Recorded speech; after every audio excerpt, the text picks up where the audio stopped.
In this video, we're going to see an Authentik review.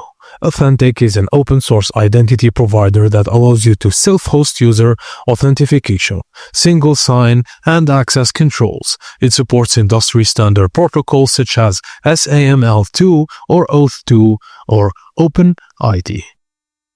Authentik supports standard authentication protocols like OAuth2, OpenID, and Connect. Its flexible and extensible flow system allows administrators to define login, registration, and multi-factor authentication. Also, administrators can create granular policies for user access, factoring in attributes like group membership, time-based restriction, or IP addresses. Also, Authentik integrates with numerous platforms or services, including Active Directory, AWS, Microsoft Azure, Docker, GitHub, etc. It's an open source and self-hosted service, user-friendly interface, and it has a lot of community support.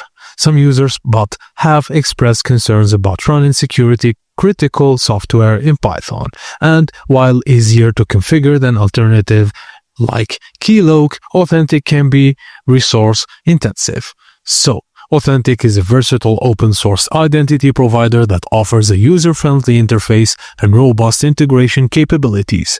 It's well suited for small to medium-sized projects and organizations that prioritize control over their identity and infrastructure. And that's it, guys. Thank you for watching, and please don't forget to like and subscribe for more.